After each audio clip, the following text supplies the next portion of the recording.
Flight. One of mankind's greatest inventions, and one of the most efficient ways of knocking down towers. People have been trying to reach the skies for absolutely ages, since about 850 AD, according to Wikipedia, from where I'm currently learning all of this for the first time. For some animals, flight is as effortless as stepping off a ledge, but for humans and other such creatures, it's very effortful. So please join me while I teach you something that I don't really understand myself. This is the invention of flight. Meow. We're going to start at the beginning, obviously, from our very first recorded historical accounts of humans attempting flight.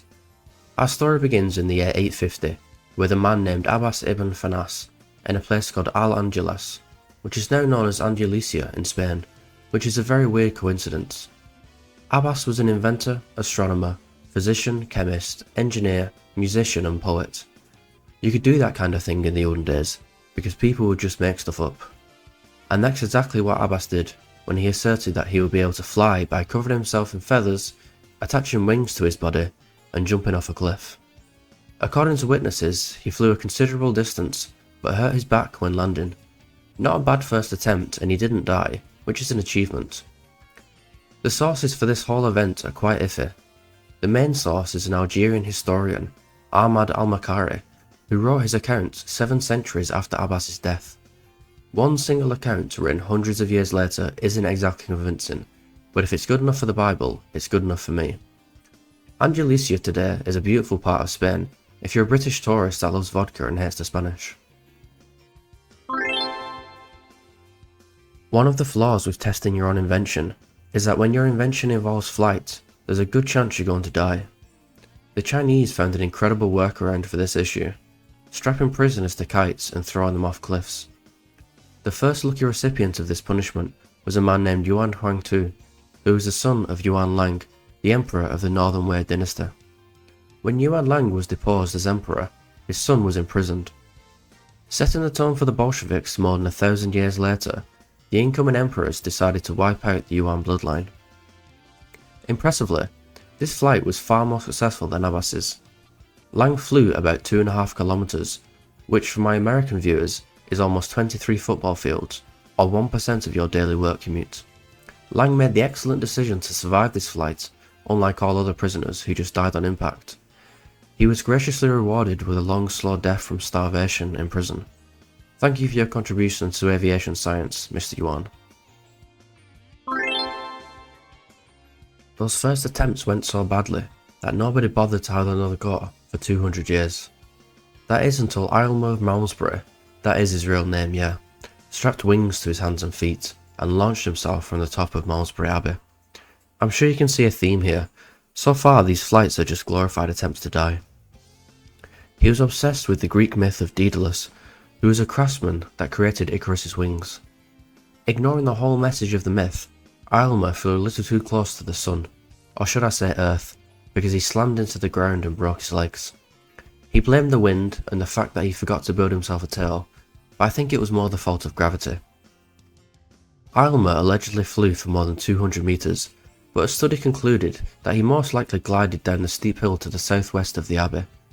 This study probably consisted of going to the abbey and deciding, yeah, that's probably where he jumped. I did my own research on Google, and that seems about right.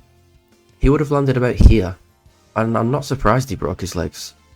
My biggest takeaway from this is that I think the Chinese guys were lying when they said that Yuan travelled 2.5 kilometers. He must have been very aerodynamic. Aylmer was recorded as being a learned man for those times, which, when you consider the fact that he jumped off a church, says a lot about the intelligence of everyone else. Malmesbury Abbey is still standing today and is worth a visit, as long as you can look past the fact that it's not what it used to be. Like, yeah, it was a lot nicer 1400 years ago, but if you're in the area, you should have a look. We're back in China now, this time with a story that may not be a lie. Guys, you know where we are? We're in Chongqing, China. Look at this. In 1390, Wan Hu, a Chinese official in the Ming dynasty, had a big interest in rockets. Not satisfied with attempting to be the first person to properly fly, he decided to go one step further and reach the moon. In a decision that will come back to haunt him, Wan-Hu had 47 gunpowder-filled bamboo tubes attached to the bottom of a chair. Then, 47 assistants each lit one tube and ran for cover. There was a huge explosion and Wan-Hu was never seen again. He forgot to put on a spacesuit anyway, so going to the moon would have been pointless. Wan-Hu has a crater on the moon named after him, which is a nice tribute regardless of how ugly the crater looks. He's described as the world's first astronaut, but that seems a little generous because he didn't even get as high as the Challenger before blowing up. We're skipping forward a few hundred years now, to 1633, to the first attempt that you could actually call successful. I'm skipping over a few idiots jumping off castles, because they don't do much to advance this video. We've got to get to the Wright brothers eventually. The first successful powered flight was done using rockets, not by propellers or by flapping really hard. A man named Ligari Chalebi had a very similar idea to Wan-Hu, but decided to make the rockets explode in the right direction instead. Near Topkapi Palace in Istanbul, Ligari built a 7-winged rocket powered by 63 kilos of gunpowder. After being launched into the air, Ligari splashed down in water and survived without any injuries. It seems brain cells only began to develop around this time, because he's the first person so far to have attempted their landing into water.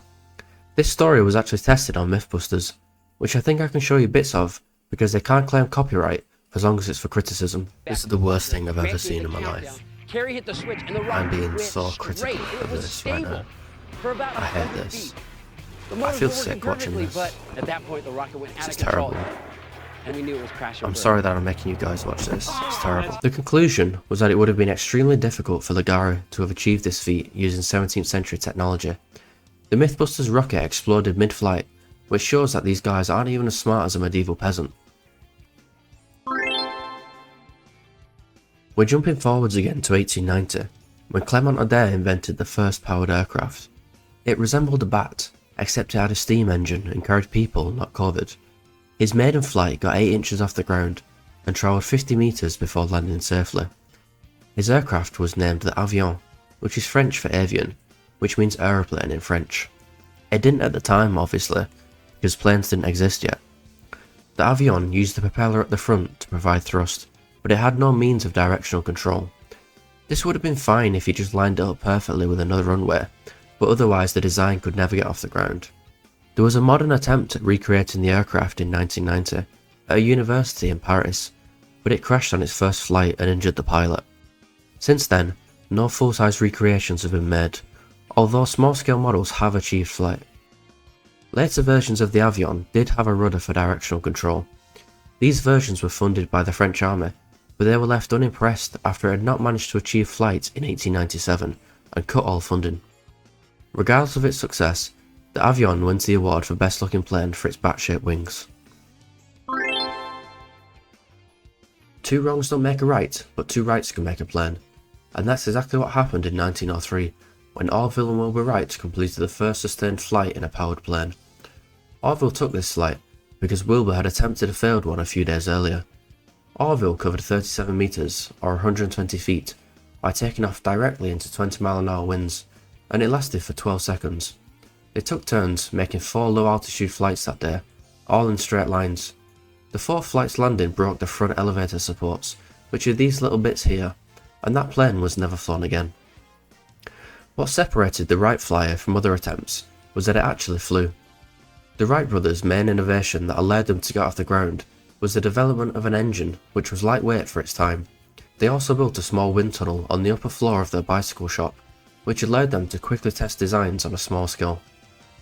Despite only making 4 total flights, the original Wright Flyer proved that flight was indeed possible, and the brothers worked to improve their design. The cleverly named Wright Flyer 2, take note Microsoft, was the second aircraft built by the Wright brothers, obviously. This plane had some minor adjustments, mainly a more powerful engine and a different name. This plane achieved a total of 105 flights, and was mainly used for the Wright brothers to improve their piloting skills. It was a transitional aircraft between their initial invention and a significant leap forwards, which was the Wright Flyer 3. The Wright Flyer 3 was the first plane ever built that didn't want to kill you, and even that wasn't true at the start. Orville Wright suffered minor injuries after a nosedive crash, and it was while rebuilding the plane that the Wrights made the changes that would establish it as the first practical plane. They solved the stability issues of earlier models by doubling the size of the elevator, which controls the pitch of the aircraft, and the rudder, which controls the yaw. It was built in 1905, and the longest flight lasted 39 minutes. On the 17th of September 1908, a remarkable feat was achieved. Thomas Selfridge became the first person to die in a plane crash while flying with Orville Wright. The combined weight of the two men was 150 kilos or 320 pounds, which meant the flyer was carrying more weight than ever before. The right propeller broke, causing vibrations through the plane, which damaged the rudder, locking it into a vertical position and sending the plane into a nosedive. During the crash, Thomas hit the wooden framework of the plane and fractured his skull. He underwent surgery, but this was 1908, so the surgeons were just winging it, and he died 3 hours after the crash. Orville was also severely injured, breaking his left leg and 4 ribs, and he was in hospital for 7 weeks. With World War I just around the corner, it was the perfect time to build a vehicle that lets you do lots of killing. The Wright brothers spent the next few years fighting for legal protection for their invention. They got a patent for controllable wings, powered or not, in the US, effectively granting them a monopoly on plane production. They tried to get the same legal protections in Europe, but their claims were mostly ignored. Europeans began building their own planes, and by 1910 French inventors had created comparable machines, just in time for World War I, which kicked off on the 28th of July 1914. If you can look past the 100 million deaths, which I certainly can, the World Wars were a fantastic time. Technology developed at unprecedented rates, our knowledge of medicine and surgery improved, and women finally got the right to work soul-crushing jobs instead of relaxing at home and knitting all day. Good job, women. The legal protection that the Wrights held in the US hampered innovations during this time, while the European war economy demanded the mass production of aircraft. In the skies it was survival of the fittest, and Darwinism forced a rapid evolution of planes. When the US finally got involved in the war in 1917, they were forced to use French-designed planes because they'd fallen so far behind. As countries searched for the most efficient methods of war, planes went from killing their passengers to killing civilians. They were initially just used for reconnaissance because of their slow speeds and lack of maneuverability. But by the end of the First World War in 1918, engines had the reliability to operate for hundreds of hours. After the war, there was a lot of pilots with nowhere to fly, so the first commercial airlines began to form. The first regular international flight was between London and Paris, using an air code DH16 carrying 4 passengers, and a ticket cost £21, or about £1,400 in today's money.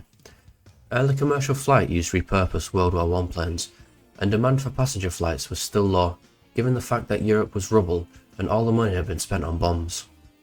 Technological development slowed down during this peacetime period, as countries focused on rebuilding from the war. Despite the rapid technological developments of World War I, it was so horrible that everyone agreed we should never do it again. They shouldn't have called it World War I, because that implies there's going to be another. The Germans kicked off again in 1939 with the first ever jet-powered aircraft, called the Heinkel HE-178. It was a significant breakthrough in technology, because jet engines perform better than propellers at high altitude where the air is thin. While the jet engine was at first plagued with performance issues, which meant propeller planes were still first choice, jets proved to have potential. World War II saw the introduction of some of the world's most iconic planes, like the B-17 bomber, and the only World War II plane that I knew of before this video, the Spitfire. These planes both used propellers, and it wasn't until the 1950s that jet engines became common. Just like after World War I, military aircraft were converted into civilian aircraft, but this time they were big enough to carry passengers. One of the first planes to have converted was the Douglas C-54, which was a plane used to transport soldiers and cargo. After some minor changes to make it a little bit less wary, the Douglas DC-4 was released. This design had no hoist or winch, which were needed for military use, and the outer wings were changed to contain fuel, which would be silly if you was being shot at. This meant the number of seats would be increased from 26 to 49, and more of that lovely profit could be made per flight. Planes like the Douglas DC-4 kicked off an era of commercial flying, which was affordable for the wealthy instead of just the extremely wealthy. That brings us to today. Flying is statistically the safest mode of transport, and more than 35 million flights were taken in 2024. Flying is so boring that some people close the windows on planes, and so commonplace that you can buy a return flight from London for less than the price of a lunch. We've got fighter jets and big passenger jets. We've got little drones and we've got big drones. I don't know where the future is heading, but one thing's for sure, it'll be worse than what we have now and more expensive. Thanks for watching. Please like the video if you enjoyed it, and subscribe if you want to see more. Bye!